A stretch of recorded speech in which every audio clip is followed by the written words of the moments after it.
Hello everyone and welcome back to episode 3. Yes, we are still counting episodes and this is my Middle-earth series. Now today we have got a lot planned and I can... Oh, hold on, wait a second. We have to change this bit here. I am bored of seeing it in spruce. So not spruce, what was it? Birch, there we go. Oh, I'm all over the place today. Okay, we are going to change this out and I think we'll put in a nice red wall because, I don't know, that's just the way I'm feeling. Plus, it's the new mangrove wood textures, so why not? Just one moment. Much better. Okay, there we go. We have ourselves a red doorway now, which kind of feels a little bit more appropriate for this being a Hobbit hole. And it also looks like the sun's about to go down as well. Great. Well, what have we got on the plan for today? We have been extending a few things whilst you guys have been away, and whilst I've been, on my own, busy working away at the farm. We've extended the pumpkin and melon patch all the way around, and it's a lot more thicker and a lot more varied. We've also been extending the, what's this? Wheat? The wheat fields. And they now go all the way down there. And then we've also got carrots, potatoes, what's those, beets? See, I'm literally all over the place today. And we've also got our other little, oh, there we go, some other farm down there as well, which is our seaweed farm. Kelp, I believe it's called, but I'm just going to call it seaweed because that's way more easy than me calling it kelp. And then we've also made a few changes inside the house, so why not take you through all of that? So in here, I've just switched some stuff up. So we've got smokers, and we've also got super smelters, well, not super smelters, the actual blast furnaces, there we go, on the top. And this just makes it a little bit easier for me to run around with. My diamond cap, which currently I'm wearing the golden one, and the reason why it looks so different is because this is the vanilla tweaks texture where it turns it into an actual crown. You see, I do already have a crown, as you can see, but this one glitters. This one's goldy and shiny, so we're gonna stick with this one for a little while. Over here, I've made myself a little enchanting table and then the bookshelves as well, so this does power now to 30, as you can see. Yeah, we're doing well for our little selves here in good old Hobbiton. But as I said last week to be precise, I wanted to change the roof. And yes, if we do a little zoom in now, it has changed. I switched it out to moss. I was not feeling the deep slate tiles. I don't know why, it just made it feel too new. It just kind of felt as though it wasn't really part of it. Now, granted, this could probably be a little bit more mossier. I just think that this is gonna be one of those buildings where I made one of the first bigger buildings in Minecraft, and yeah, I'm just not happy with it. But it is what it is so far. I mean, I've been spending a little time putting some more plants around, bone mealing some more moss and getting some little saplings from it. It's looking better with all of the vines that are sort of protruding from it now then, but it just still, I don't know, it's still not the way I wanted it to be.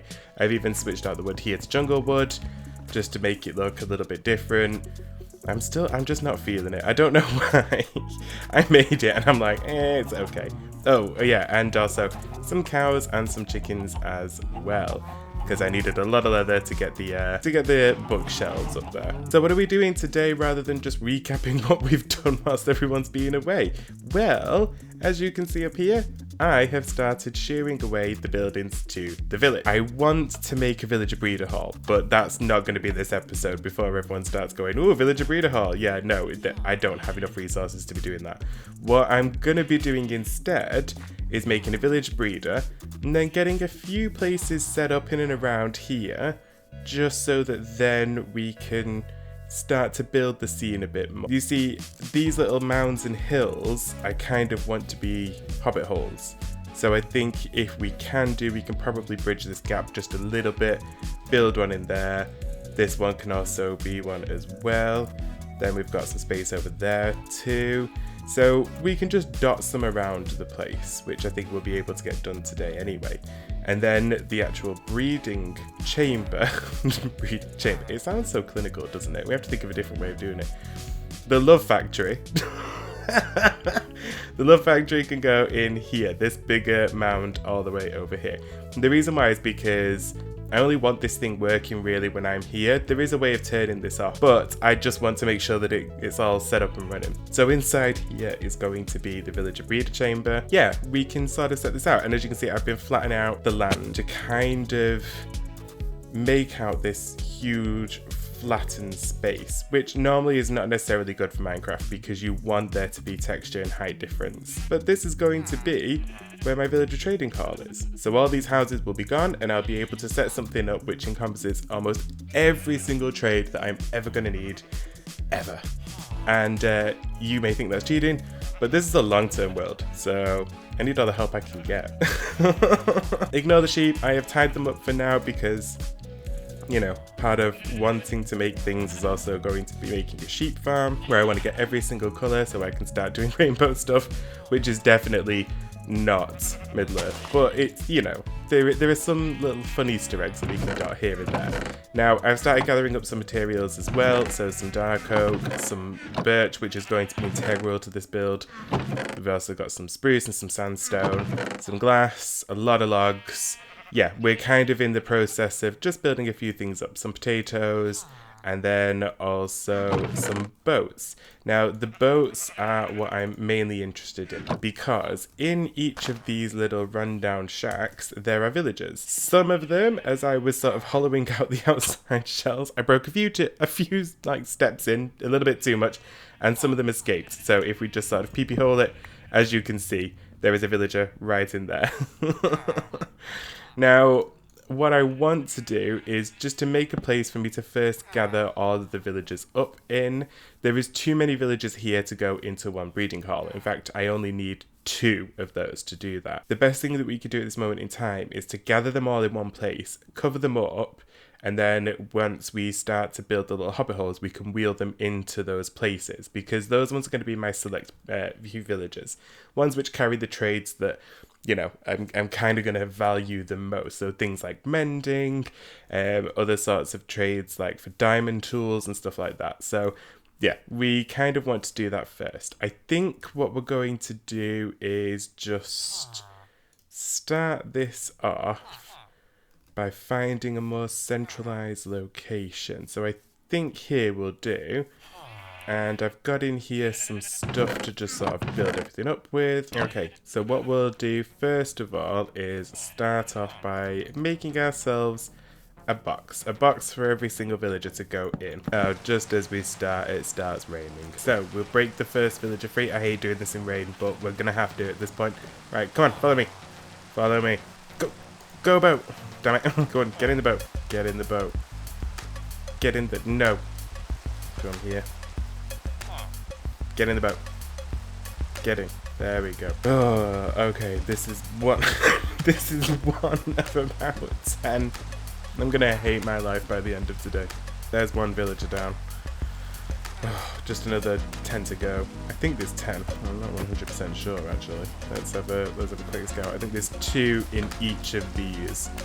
So, yeah, you can see the level of air. And it's still raining. Okay.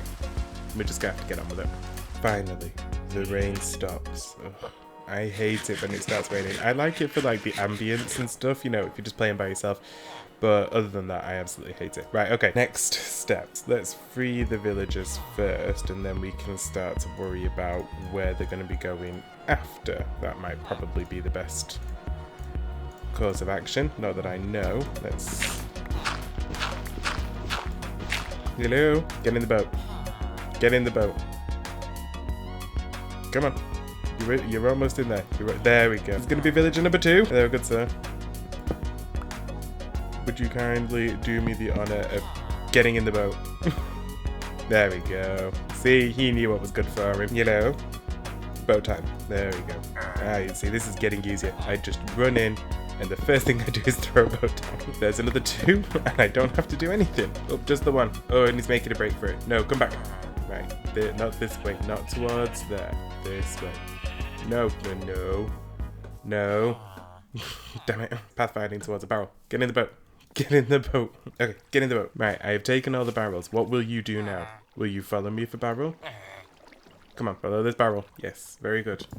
You want to become a fisherman, evidently. I will take that in mind when we start handing out jobs. Well, that was an ordeal of chasing a village around my village for a little while. Let me just sleep first and then we can start to... Oh, don't mind the barrels. Okay, I think that is all of them anyway. So if I take a look now in here, how many have we got?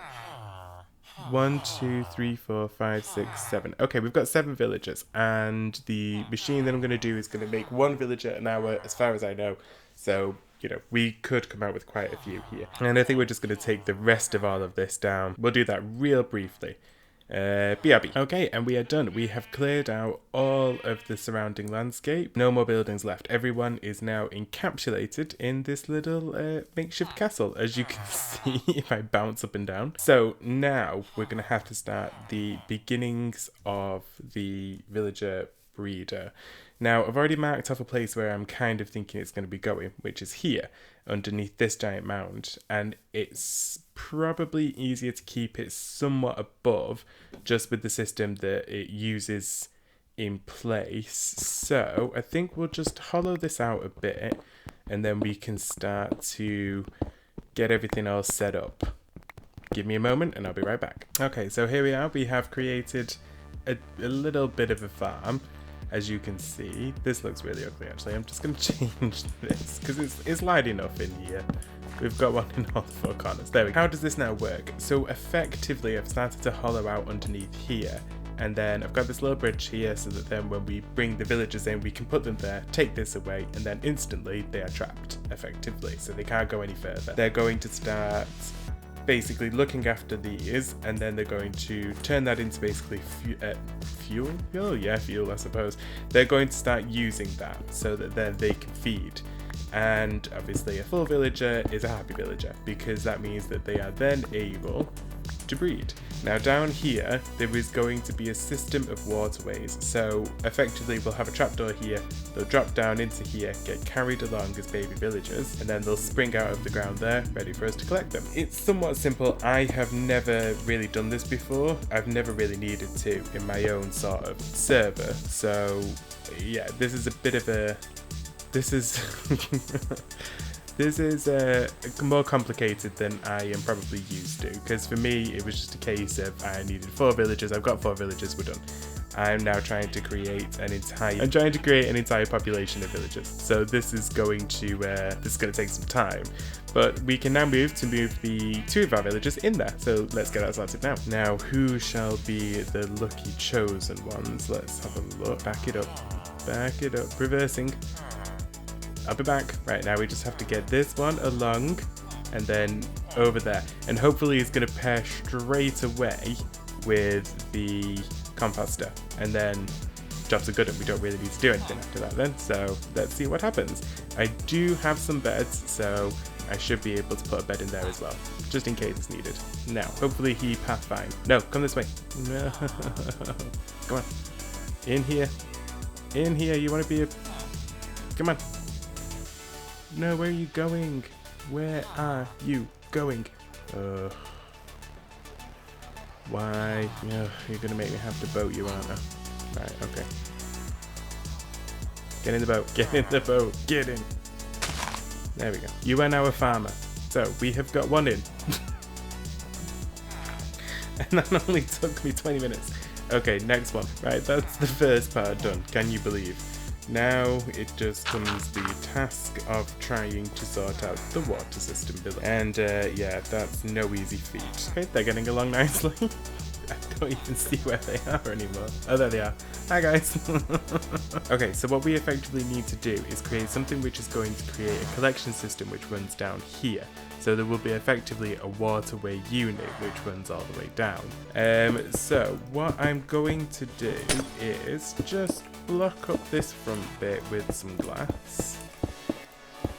Like so.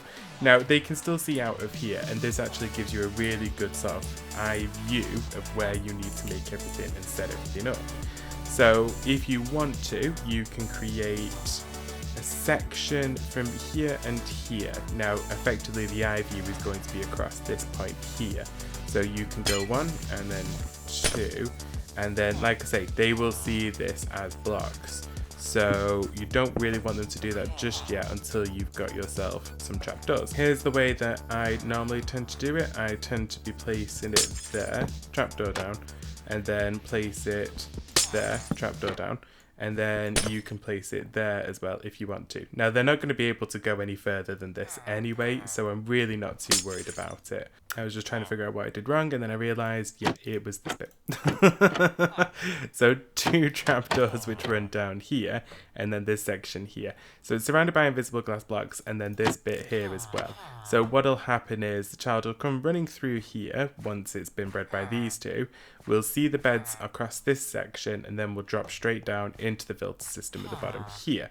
So we can just quickly make that now if we want to. I'm going to leave some light sources down here just so nothing can spawn. There we go, like so.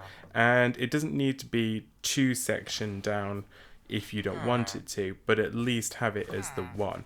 And that way then, you know, when the child drops down, they're not going to be able to jump back up again onto anything else. So this is where you need to be creating the actual system for them to fall into.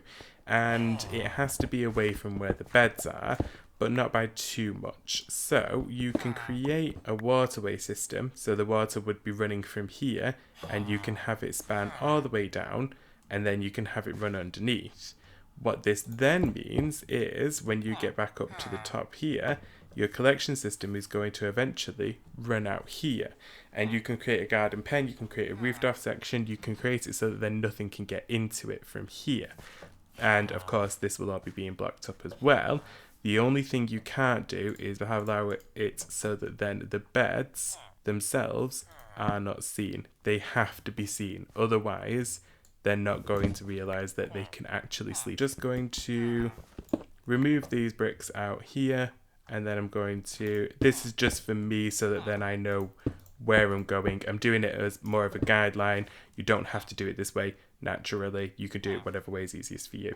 I'm just doing it this way because it's easier for me to see what I'm actually doing. So if you run the water stream all the way down, you can see that it's going to, and we are just going to dig all this out because it's easier.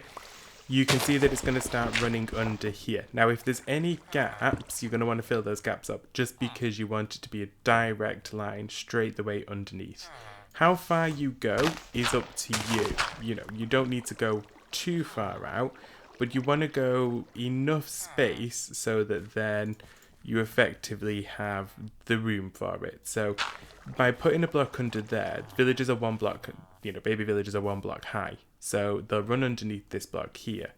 Then, obviously, you are wanting to set this up so that then they can see the actual beds. And the only way the village can do that is by eye level. So, effectively, you're wanting to set it up like this. I have been fiddling about with this for some time because I was not 100% sure what I was doing.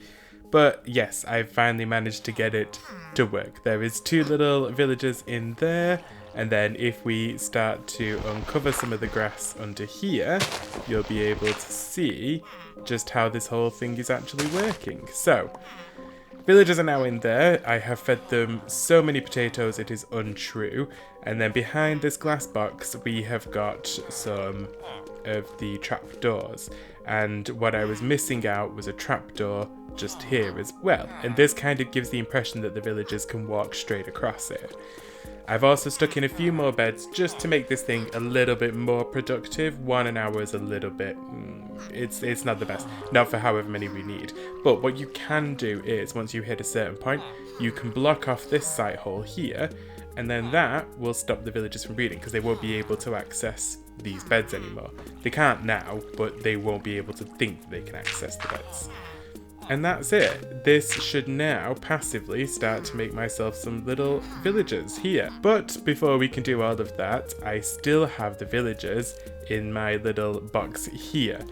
What are we going to do with those? Well, they're going to be sitting in their own little hobbit holes, which are going to be scattered around this section or here. So I think what I'm going to start doing now is just digging out some spaces here, and then I think another one over here, then obviously over there. And we'll just start putting in, effectively, the basicness of what's going to be these hobbit holes. Now, again, I'm still recording pretty early on in the actual year for the Wild release, so I don't have Optifine. I also don't have the replay mod either. So we're not going to take you through this step by step, because effectively what we're going to be doing is a variation of my little Hobbit Hole over there. Perhaps not as big, not as grandiose, it's not going to have as much of the, embellishments on the sides of it, but it's going to be pretty simple, pretty basic. These are just going to be some small holes for me to fit the villagers in so that then they can nestle in and no one can get to them, and it just kind of sets the place up a little bit. Now I'm going to bring you back in once this is all done, but with the magic of editing, it's literally just going to be a few seconds. I have been messing around off screen, trying my hardest to make this look somewhat presentable, and we're finally done. And it looks weird, and that's because this central part here has not been done yet. But once it is, it will actually look more like a real village. Now, let's get into the actual locations. I wanted this to look almost like a sort of overgrown villagey style-esque sort of hobbit area. And so I've put in a few, bushes, a few sort of wheat farms and potatoes and some moss and some dirt and some mud and everything that you can sort of see around here. And I've kind of decorated it all up, put some lamps in, and then finally we've got the inside. Now, they're not all decorated just yet, just the same as this guy here has not been properly synced up with this. By that I mean it's just a bookshelf droid at the moment in time, but I want it to be mending, so he will be our mending villager, and we've just kind of got this just to keep him closed off. He's also standing on some carpet as well, which I thought was supposed to, oh, it's double carpet, so you put one underneath as well. Okay, I made a mistake there, but either way, we have a little book on here just to show that he's going to be selling books, and a chest for me to put everything in once it's done. And it's tiny, it's small, it's cute, it's what you need from these sorts of things. I don't really want to be going into too much detail, it's just an aesthetic thing. And then as we move around to the side here, we have another Hobbit Hole, but this one's got the red door, just like mine has over there. And inside we've got two of our little villagers here. We're going to set them up, one there and one there. Again, it's a blank slate at the moment, but once it's done, it'll look pretty cool. Over here down the secret pathway, we have an orange and red one. This is very striking and very bold. I wanted to do something that was going to really, I don't know, sort of stand out. This one does definitely stand out here. And then again, we've got two villagers in here, so we'll put one there and one there. And then we've got one more to go, and it's just around the corner here. I decided to make it out of the things that you would find in a geode. So calcite, some amethyst, and then some cobblestone as well, just to sort of make it out. I've also put down some birch stuff instead, just to kind of blend in with it because it's so lighter. And this looks huge on the inside, but I think this is probably one of the smaller ones. Yeah. And then we have one villager just here. Again, nothing set and ready with it yet. But that is something that I'm going to be doing off camera, just to get them all set up and ready to go. Now you can see here a little track with a little minecart. Well, we have been working on this for a little while. And so in here is villagers galore, literally. I think if I break this block, yeah, you can see them all struggling in there. How I'm going to get them out is with this minecart system here. And so these will keep on breeding. Now, they are subject to entity cramming, so as they sort of hit this point here, they are eventually going to cram up, which means that we are not going to end up too laggy, because they'll just die off as soon as we've actually got the amount that we need. Now, I've been racking my brain for a few days trying to think about what I can actually do here. Originally it was going to be another Hobbit Hole, but I'm kind of thinking to go down a different route, and maybe this time actually have it more of a tower, one that you can enter in, almost kind of like a lookout tower. I've got a few things in mind. The sun's about to go down. Yeah, we can start building this. I'm going to bring you back in as soon as it's done. Finally, we are done. And as you can see, it's finally been built. It didn't take actually too long, to be honest with you. About 20 minutes, roughly. Now, this is basically a normal tower, and it is purely aesthetic only at this point. It's made out of dark oak, and we've also got birch as well. And if we open up this door, you can see it leads to absolutely nothing. And yes, the villagers did break out at some point, so I had to wrangle them back up. But as it stands, we've got a good amount of villagers in there and some more space for them to sort of separate out. Now, I'm not going to be sorting out the inside of it today. That will come at a later point. But for now, I'm just happy that we have something which encases the actual design, so then it doesn't just look like a giant glass box. Now, there is no way to actually get up here yet, because again, the inside has not been done. I have no ladders on there. So as it stands at the moment in time, you kind of have to go up in scaffolding, which is, not, it's not too bad. It's not the end of the world. And again, there is no way of getting into this section apart from to scaffold it. But as you do, you can come in this way. We're just going to take out this post here. Just one moment. There we go. Yeah, I will sort out something where you can actually get into this bit properly, but until that point, we will just keep doing that. And then look, you can look out over the entirety of what we've got kingdom-wise. And we've not really done that much, which I suppose makes sense. I mean, this is episode 2. 3 if you count episode 0, which I never really do. And yeah, so we've got the beginnings of our little village here. We've got our starter base, which is just over there. And then we've also got our little abandoned shack, our nether portal. And I'm thinking of just adding a few more finishing touches to everything just across here. So for example, I have like chimney, which is there. I'm thinking of adding one over there. I'm thinking of adding some to some of these Hobbit Holes as well, just to kind of make some immersive kind of feel to the whole place and just sort of bring it together a little bit. And then I suppose digging around, I'm kind of thinking of creating a little bit more texture within this village area. But of course, the biggest thing to be coming soon enough is the one which is going to encapsulate all of this space here, the villager trading hall, which, yeah, we're not going to be doing until next time, because that is all I literally have time for today. I have been building, I have been resource gathering. It takes a lot, believe it or not. It's really quite hard to do. But that is it from me, you guys. If you liked what you saw today, then make sure that you leave a like on this channel. It really helps out a lot, and I would be very grateful. Also, whilst you're there, might as well hit that subscribe button and ring the bell as well, so then you're uploaded every time I upload a video. And of course, until next time, which may be in a week, we'll get to building our villager trader hall. I can't wait. It's gonna be so good. I'll see you then. Bye. Bye bye.